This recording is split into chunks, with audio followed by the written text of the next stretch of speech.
All right, Diet, tell us what we're gonna do today.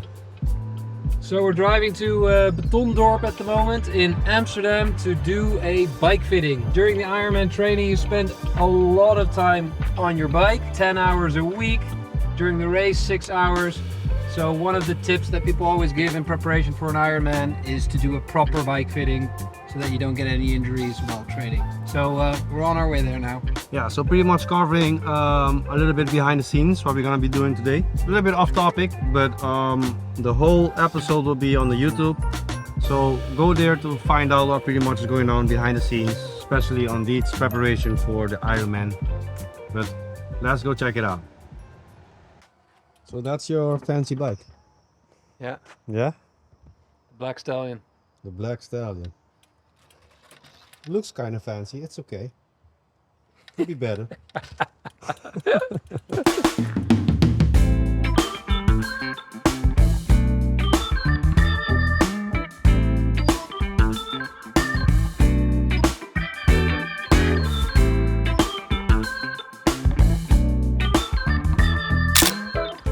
Man, this is some crazy setup right here. I think Diet is gonna be sitting right here. It's gonna be very uncomfortable. What do you think? Yes, I think our good friend is gonna be explaining us a little bit about that, but we'll stay tuned. no pain, no gain. Yes, indeed.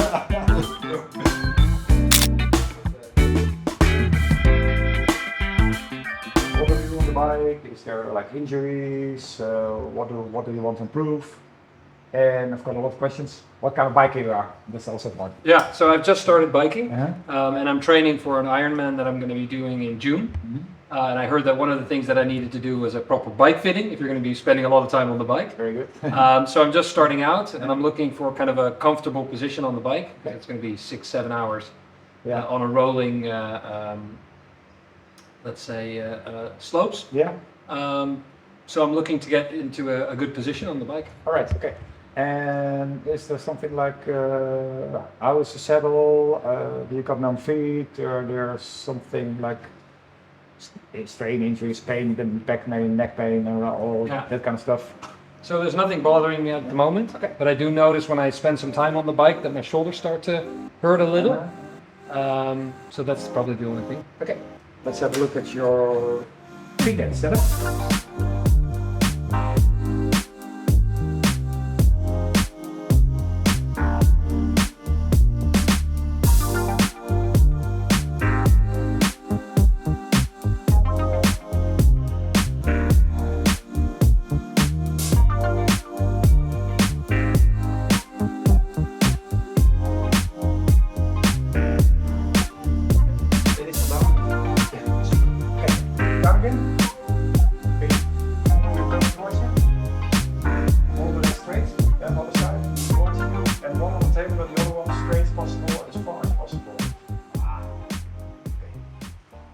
Arno, can I ask you a question?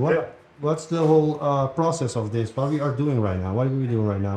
I'm looking at the flexibility of the rider. So if, for instance, this flexibility is a little limited, that limits you on the bike in a very narrow position. So then you go over your limits as far. And also here, if your hamstring is I do it like this, can you relax your leg? If your hamstring is a little shortish, it's not too bad, but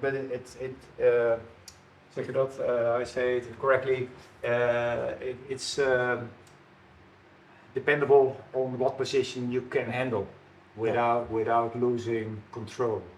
Okay. To be check it out, solid on the bike. Be solid on the bike. Yeah, Okay, exactly, cool. yeah. And then core stability is a hugely underestimated part of specifically zeg je dat, how I say that, orientated riders who are looking for speed. Yeah. Because you can be fast, but if you're not solid, then you lose control of your bike. Yeah. I can show you later on. Understandable. Put you on your legs, yeah.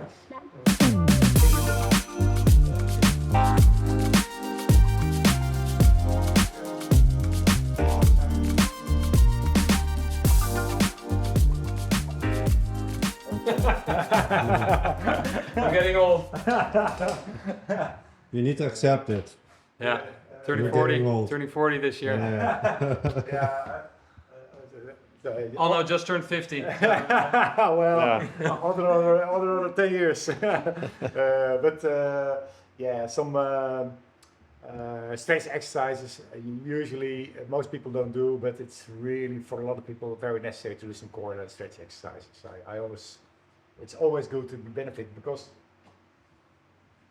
imagine you push yourself hard on the bike and you push really hard and your core stability is not so good, then you push yourself out of the seat. So the stronger your core is, the more force Put down on the push pedals. down on the pedals without twisting and turning and putting extra strain on your lower back. Oh. So, yeah. You got that? Core, more core. Yeah, more core. Alright, this time we put the chair on, so you Put the just saddle go- on. Yeah, so you can sit on this. You won't have pain.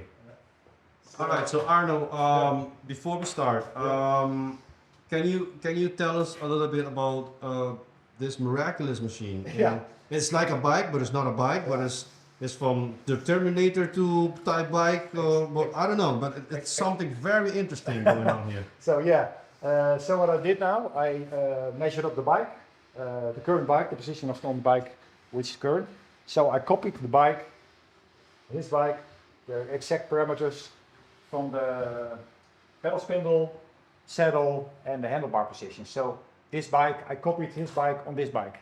That's basically what it is. And the benefits of working on this bike is as you can see later on, I can change the parameters while you ride. So it gives me a very good sense and feel what's going on in the body of the rider, and also what I see and can measure, because there's a very good, I will show you later, measuring tool to see about the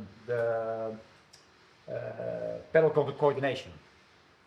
And I can saddles, look at all the saddles. Yeah, so Yes. Diet can sit comfortable. Yes, exactly. There's a huge collection of saddles, and saddle sores are a big problem. So finding the right saddle is key. Yeah, Yeah. I can understand when this guy has like a big ass and I cannot sit on a very small seat. Getting skinnier and skinnier. Yeah.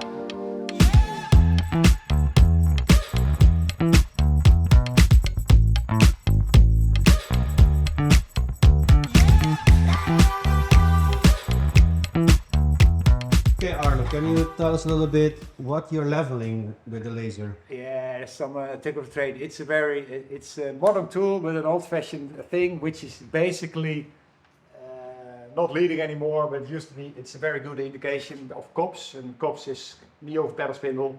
I take it in account. It's not the most not the most important driver, but it's interesting. It tells me something about the weight distribution of the rider. Yeah. So gaan we kappen. And now I'm gonna look at the alignment of the person, how the alignment of the knee is, if it's pretty solid or there's a big wobble on it. So I can tell if the knee needs some, misschien is deze niet helemaal goed om te zien. Bij jou zit een heel klein, let's see the other side. De andere kant pakken. Yeah, see, it's pretty solid. It's got a little thingy in it, but not too much. But it's something which, if necessary, I can do something with the cleats and do some pressing if necessary.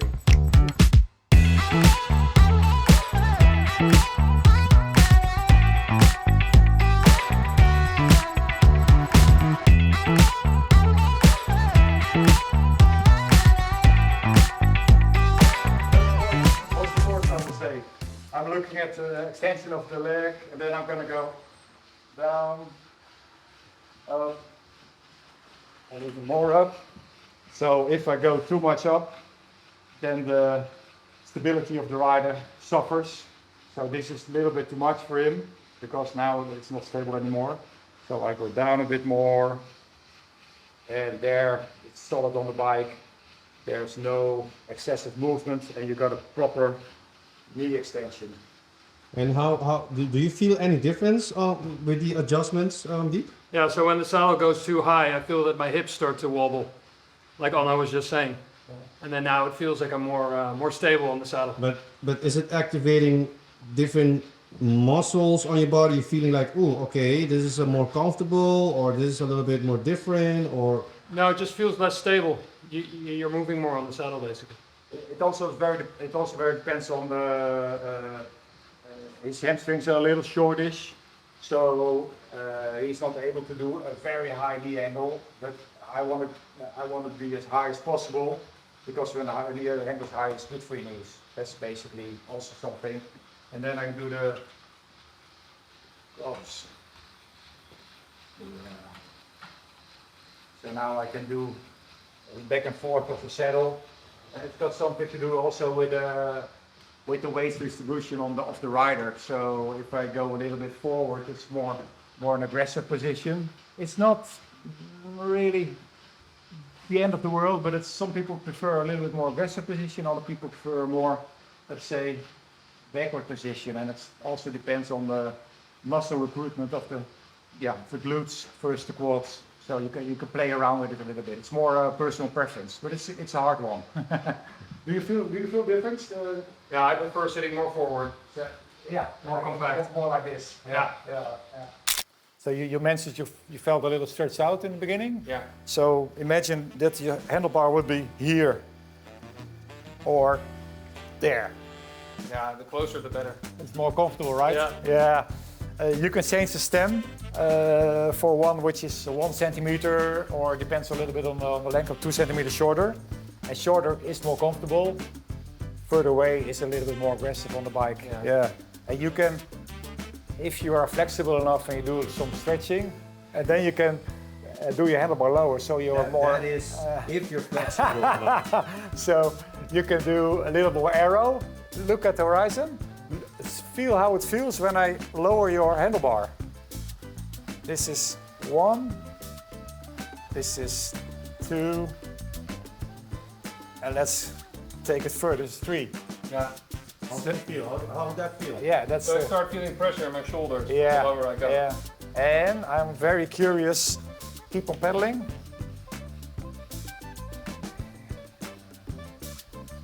If I go higher, there.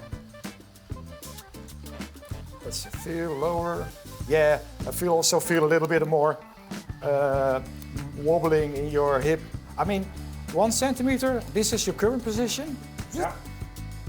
1 centimeter, I'm very confident you can handle, because you can do a little bit more aggressive than you are. And let's put it 1 centimeter lower. Yeah, and even, I think too also, there's no, at least for the way you move and on the way your back and back, I cannot feel how it is with the tension. You're a little bit more aggressive. There's always a balance between performance, comfort. And there you have to find the balance. And if you're more trained, you can do a little bit more aggressive. I feel comfortable with 1 centimeter at the moment. Yeah, so that's this one here. Yeah, and this is your current handlebar position, the current stem. And this is the shorter one. I want a shorter one.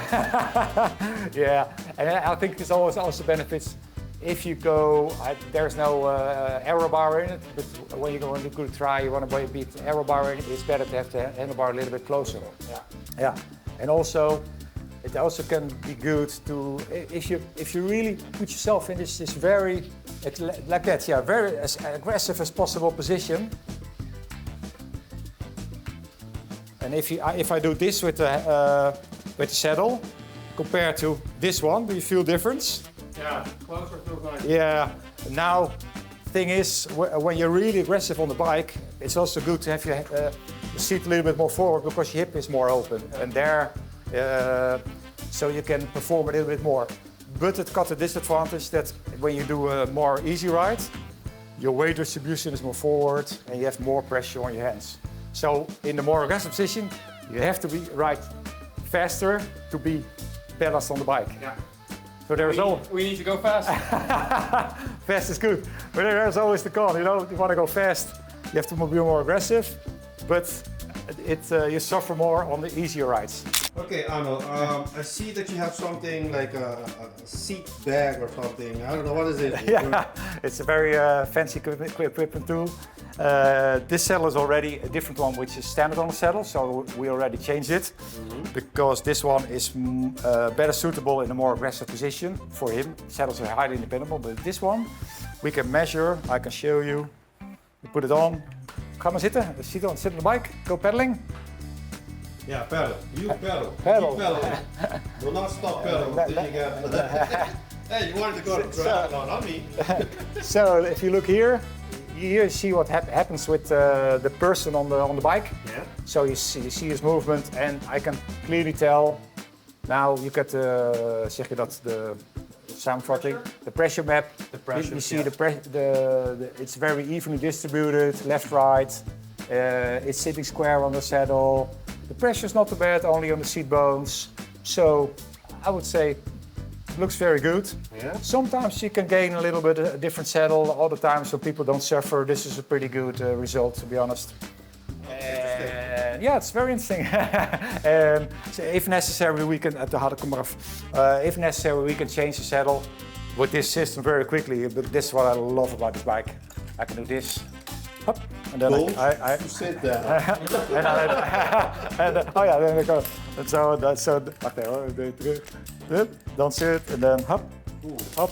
Wacht even, just a moment. That's a very quick change. And that's a very quick change, so I can do a very quick comparison with different saddles. And then just keep finding the right seat for the right candidate. Exactly. And this one we already had found. So then go pedaling. Now it's now can take a very interesting topic because we're not done yet. Keep pedaling you. So for now we found it's a little bit more comfortable, closer, and I can go a little bit more aggressive. You can take it. Then we can have a look at the way pedaling. I would suggest to pedal a little faster. I put a little bit more resistance on it.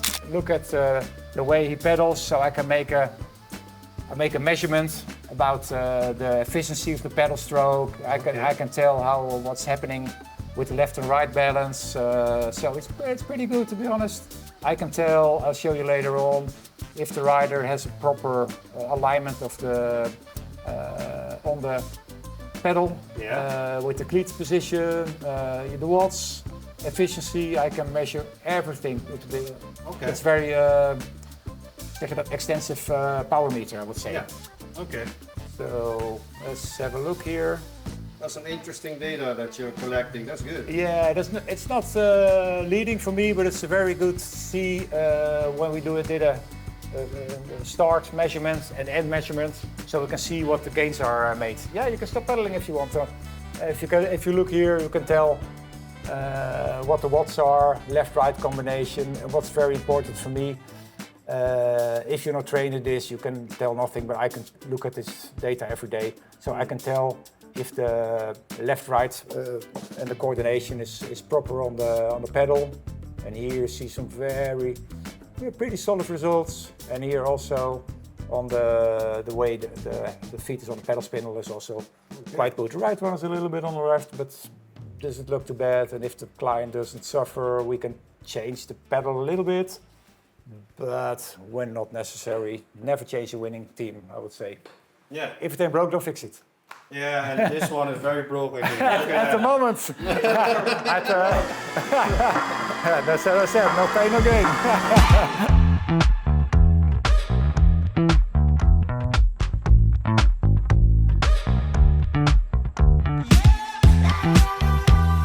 Alright, so Deet is not on the bike anymore, so exactly. What's gonna be the next procedures? Yeah, next procedure is, now we've got the new parameters of the setup of the bike.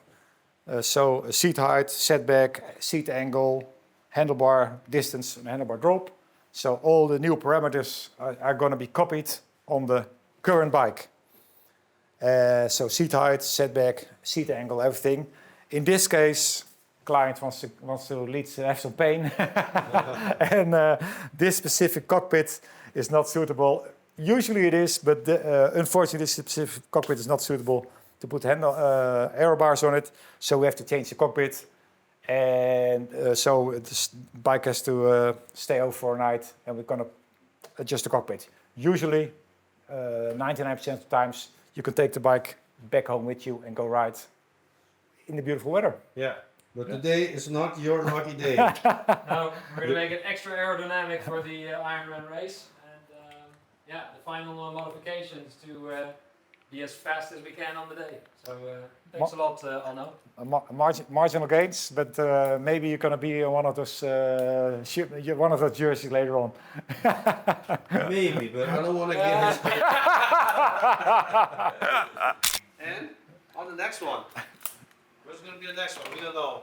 We'll see, but we'll take you more behind the scenes for the things that we're doing to prepare. So see you at the next one. Right. So guys, thank you for watching. See you on the next video. More episodes coming up. I'm working on it, but this one. Bye. On the next one.